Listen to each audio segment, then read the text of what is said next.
पूरी दुनिया में कई ऐसे ब्रिजेस बनाए जाते हैं जिसको लेकर दावा तो बहुत किया जाता है, लेकिन वो एक मौसम की मार या थोड़ा ज्यादा वजन तक को नहीं झेल पाता है। इस तरह के ब्रिजेस के टूटने की वजह से सिर्फ पैसों का ही नहीं बल्कि जान का भी बहुत नुकसान हो जाता है।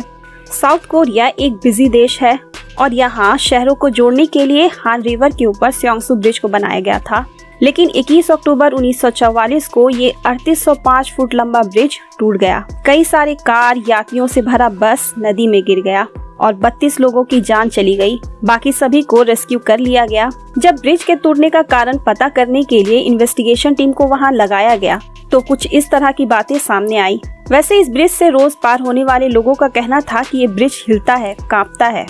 बाद में पता चला कि इस ब्रिज के पुर्जों को जोड़ने वाला नट और बोल्ट जो था उसका साइज ही गलत लिया गया था, इसलिए ब्रिज हिलती थी। वहीं दूसरी तरफ छोटी गाड़ियों को इसका इस्तेमाल करने का परमिशन था, लेकिन बड़े बड़े बस और ट्रक भी यहाँ से गुजरता था। इस दुर्घटना के बाद पीड़ित परिवार को सरकार की तरफ से $1,85,000 देना पड़ा और फिर दोबारा से ब्रिज को सही तरीके से बनाने में लगभग $20 लाख का खर्च हुआ था। इसलिए ये सबसे महंगा ब्रिज फेलियर कहा जाता है। हैरी पॉटर की जादुई दुनिया का रोमांच जिसने भी उठाया है वो एक के बाद एक इस मूवी के पार्ट को एक बैठक में ही देखकर उठता है। ये जादुई दुनिया इतना जादुई है कि ये आपको आपकी असली दुनिया से मेंटली गायब कर देता है। इस शानदार सीरीज की राइटर है J.K. रोलिंग। हैरी पॉटर के पहले पार्ट को और उसकी जादुई दुनिया को अपने दिमाग से निकाल कर लिखने और रचना करने में रोलिंग को 5 साल जितना लंबा समय लगा। उन्हें लगा कि चलो जिन किताबों को लिखने में मुझे इतना समय लग गया है वो तो हाथों ही हाथ बिक जाएगी, लेकिन मुश्किलों की शुरुआत तो अब हुई थी। हैरी पॉटर का पहला part Harry Potter and the philosopher stone को 12 पब्लिशिंग हाउस ने रिजेक्ट कर दिया था। फिर 13वीं पब्लिशिंग कंपनी ब्लूम्सबरी अपने लेबर के अंडर इसे छापने को तैयार तो हो गई, लेकिन इसका नतीजा क्या होगा वो किसी को भी नहीं पता था, तो उन्होंने इसका सिर्फ 500 कॉपियों को ही प्रिंट किया। लेकिन 1997 के अंत तक इस बुक की डिमांड इतनी ज्यादा बढ़ गई थी कि उन्हें 70,000 कॉपियों को और छापना पड़ा। देखते ही देखते ये बुक इंटरनेशनल बेस्ट सेलर बन गया। इसके बाद तो जो हुआ हम सभी जानते हैं। इस बुक पर हैरी पॉटर नाम की मूवी भी बन चुकी है और एक के बाद एक इसका पार्ट भी आया है, जिसने J.K. रोलिंग को अरबपति बना दिया। उन्हें दुनिया के कुछ सबसे ताकतवर और सेल्फ मेड बिलियनर महिला का खिताब भी मिल चुका है।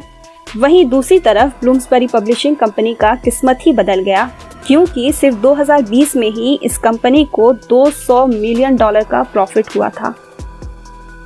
किसी कंपनी में शेयर बेचना या खरीदना ये तो चलता ही रहता है, लेकिन बाद में हमें पता चलता है कि ये जो शेयर खरीदने या बेचने का हमने फैसला लिया था वो सही था या गलत। जैसे रोनाल्ड वाइने को ही ले लीजिए। कौन रोनाल्ड? रोनाल्ड एप्पल कंपनी के तीसरे को फाउंडर है, लेकिन उन्होंने अपने हिस्से को स्टीव जॉब्स और स्टीव वॉजनिक को सिर्फ $800 में ही बेच दिया था। आज एप्पल $1 ट्रिलियन की कंपनी है। ठीक इसी तरह से आपने अलास्का के बारे में भी सुना ही होगा। अलास्का पहले रशिया का हिस्सा था, जहां से सरकार फर, बर्फ और चाय का उत्पादन करती थी, लेकिन बहुत सख्त मौसम रहने की वजह से वहां खेती करना मुश्किल था और अलास्का रशिया से बहुत दूर होने की वजह से वहां चौकीदारी करना भी मुश्किल हो रहा था। तो रशिया के जो उस समय राजा थे अलेक्जेंडर II ने अमेरिका से एक डील किया। इस डील के तहत उन्होंने अलास्का को $72 लाख में बेच दिया। शुरू में तो यूएस को भी इससे कोई फायदा नजर नहीं आया, लेकिन 1896 में यहाँ यूकॉन में सोने का भंडार मिला। सोने की खुदाई करते करते उन्हें यहाँ गैस और तेल का भी भंडार मिला और विशेषज्ञ की माने तो अब अकेले इसकी खुद की कीमत $200 करोड़ है। डिस्कवरी चैनल का एक शो मैन वर्सेस वाइल्ड तो हम सब ने देखा ही है। इस शो में बियर ग्रिल्स कई बार ये कहते हैं कि अगर आप कोई वीरान जगह में फंस जाओ तो किसी तरह का सिग्नल देना चाहिए, जैसे बड़े बड़े अक्षरों में हेल्प लिखकर या सूखी लकड़ी को जलाकर उससे जो धुआं उठेगा वो भी ऊपर उड़ने वाले हेलीकॉप्टर या दूर से जा रही जहाज का ध्यान आपकी तरफ खींचेगा। लेकिन असली जिंदगी में यही सर्वाइवल टिप जानिए कैसे गलत हो गया।